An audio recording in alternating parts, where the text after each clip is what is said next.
হরে কৃষ্ণ কৃষ্ণ কৃষ্ণ হরে হরে রাম হরে রাম রাম রাম হরে হরে। নতুন একটি ব্লগে আমি আপনাদেরকে সুস্বাগত জানাই। আমার নাম সুজয় নৃসিংহ দাস। আপনারা দেখছেন ইউটিউব সুজয় ব্লগার টিভি। নতুন নতুন ভিডিও দেখতে অবশ্যই চ্যানেলটিকে সাবস্ক্রাইব করুন। তো আজকে ছাদের উপরে সেখানে তুলসী গাছ কেমন আছে সেগুলো আমি আপনাদের দেখাবো। তুলসী মহারানী কেমন আছে, দুদিন যায়নি, আর ভগবানকে দর্শন করিয়ে দেবো। আর একজন আমাকে প্রশ্ন করেছে, প্রভু আমি মালা ক প্যাচ পরা যায়, তুলসীর মালা। অবশ্য আপনাদের বলবো যে আপনারা নতুন ভক্ত কি সিনিয়র ভক্ত দীক্ষিত ভক্ত আমি জানি না, তো অবশ্যই মালা আপনি দু প্যাচে পড়তে পারেন, তিন প্যাচে পড়তে পারেন, আমাদের ডোমজুর মন্দিরে পাওয়া যায়। আর দু প্যাচ কারা পরে, যারা হচ্ছেন নতুন ভক্ত। যদি মাছ মাংস ছাড়তে পারেন খুবই ভালো। আর যে মালা, তুলসীর মালা কিনে আপনি ভগবানকে নিবেদন করে, আপনি ডোমজুর মন্দির যে কোনো মন্দির থেকে, ইস্কন মন্দির থেকে কিনে আপনি ভগবানকে অবশ্যই নিবেদন করবেন। নিবেদন করার পর ভিডিওটা ছোট আছে, বেশি বড় নেই। আপনারা যারা যারা আছেন তাদেরকে বলবো চ্যানেলটিকে সাবস্ক্রাইব করুন। আর সাবস্ক্রাইব না করলে ভিডিও বানানোর কোনো মানে হয় না। তো আজকে ভাবছি রামতলায় যাব, সেখানে রাম ভগবানের পূজা হচ্ছে। আমি দেখাবো আপনাদেরকে মন্দিরটা, খুব সুন্দর। আজকে ভিডিওটা তৈরি করছি, আজকে ডোমজুর মন্দিরে যাইনি, তৈরি করছি বাড়িতেই। তো চলুন চলে যাই ছাদের উপরে, সেখানে মহারানী কেমন আছে সেগুলো দেখানোর পর চলে আসবো ভগবানের মন্দিরে।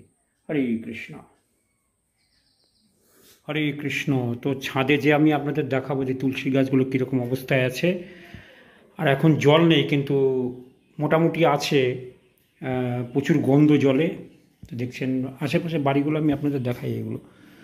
তো বিকেলে রাম পূজা দেখতে যাওয়ার ইচ্ছা আছে, সেখানে একটা ভিডিও বানাবো। রাম ঠাকুর রামতলায় হয়। আর দেখছেন উপরে যাচ্ছি, ছাদ খোলাই আছে, যে আমি আপনাদের দেখাবো। তুলসী গাছগুলো ভালো নেই আর।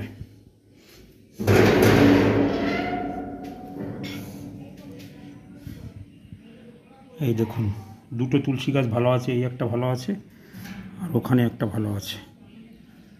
আর কিছু তুলসী গাছগুলো ভালো নেই।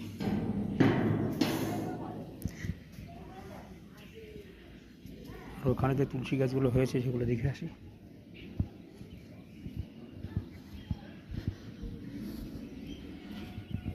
এইগুলো দেখছেন একটু জল পায়নি, কেমন হয়ে গেছে, একটু খারাপ খারাপ হয়ে গেছে। তো আপনারা বাড়িতে বীজ ফেলে দেবেন।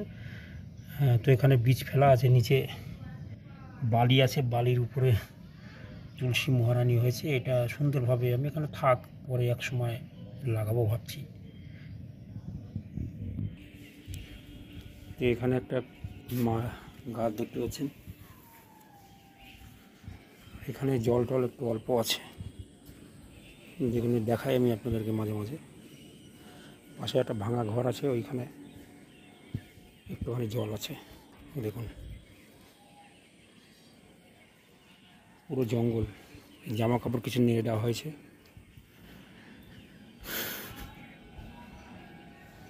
এই যে তুলসী মহারানী। তো চলুন নিচে চলে যাই। নিচে যে আমি আপনাদেরকে ভগবানকে দর্শন করিয়ে দেবো। এটা লক করে দিয়েছি, নিচে যে ভগবানকে দর্শন করিয়ে দেবো সেখানে ভগবানের মন্দিরে। তো আজকে কি ভোগ তৈরি করেছি সেটা আমি আপনাদের দেখাবো। আগে রন্ধনশালায় যাই, সেখানে যে আমি আপনাদের দেখাবো কি ভোগ তৈরি করেছি। তো অবশ্যই চলুন আমরা দেখতে থাকি কি ভোগ তৈরি করেছি। আজকে কি রন্ধন করব সেটা আমি আপনাদেরকে দেখাবো। এখানে আলু কেটে রেখেছি, দেখছেন সুন্দর করে আলু কেটে রেখেছি। আলু ভাজা ডাল সেটাই বানাবো আজকে। এটা ধুয়ে পরিষ্কার করে তৈরি করব। আর এখানে পটল আছে, এগুলো করব না। তো এইখানে দেখছেন ডাল হচ্ছে, মোটামুটি বাকি আছে। ডালটা এরকমভাবে করলে পরে লেট হয়। আর এখানে অন্ন দিয়ে দিয়েছি, ঠিক আছে। দেখুন হচ্ছে, হোক, তারপর আপনাদেরকে মাঝে মাঝে রন্ধন করাগুলো আমি আপনাদের দেখাই যে কী রন্ধন করি বাড়িতে। আমি শুধু অন্ন, ডাল আর আলু ভাজা এটাই করব। তো আলু ভাজা এখন হচ্ছে। আলু ভাজার পর সুন্দরভাবে ভগবানের থালা সাজিয়ে ভগবানকে নিবেদন করব। এখনও কাঁচা কাঁচা আছে, তো আপনারা এইভাবে ভগবানকে নিবেদন করুন। যদি কিছু না বানাতে পারেন আপনি অন্ন, ডাল, সবজি। তো ডাল ফুটছে টকবক করে, দেখতেই পাচ্ছেন। ওখানে একটু হলুদ দিয়েছি, লঙ্কা দিয়েছি, আর 5 ফোড়ন দিয়ে এটাকে ফোড়ন দিয়ে দিয়েছি। তো আপনারা অবশ্যই এরকম ডাল তৈরি করে, ডাল সবজি তৈরি করে ভগবানকে নিবেদন করুন। ভগবান অত্যন্ত খুশি হবে। নিজে বানিয়ে আপনি ভগবানকে নিবেদন করুন। হে ভগবান, আমি তো মন্ত্র জানি না, হরে কৃষ্ণ মহামন্ত্র বলে আপনি ভগবানকে ভোগ নিবেদন করতে পারেন। তো আমাদের কিছু কিছু মন্ত্র আছে, সেগুলো যারা দীক্ষিত ভক্ত তারা কিছু কিছু মন্ত্র আছে, সেই মন্ত্রগুলো 3-3 বার পড়ে তারপরে ভগবানকে নিবেদন করে। আচ্ছা, যারা নতুন ভক্ত তারা এইভাবে আপনারা নিবেদন করতে পারেন। তো আমরা চলে এসেছি ভগবানের মন্দিরে।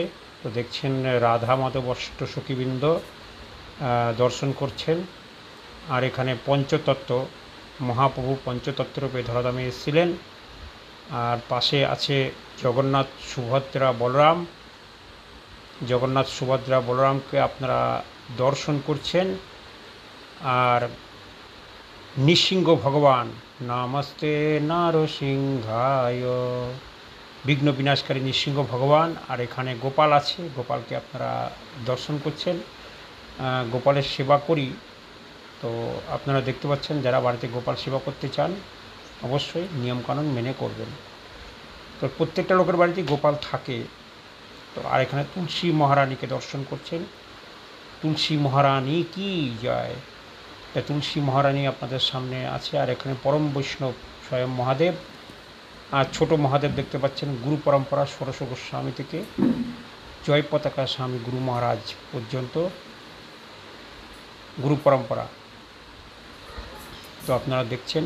আর এখানে কি কি ভোগ লাগিয়েছি সেটাও আমি আপনাদেরকে দেখাচ্ছি। ভগবানকে কি ভোগ লাগানো হয়েছে দেখুন, অন্ন, ডাল, সবজি।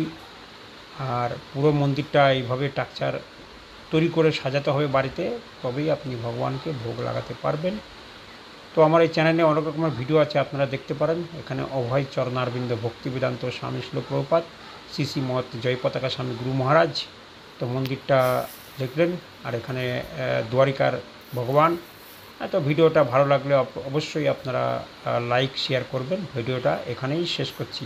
হরে কৃষ্ণ।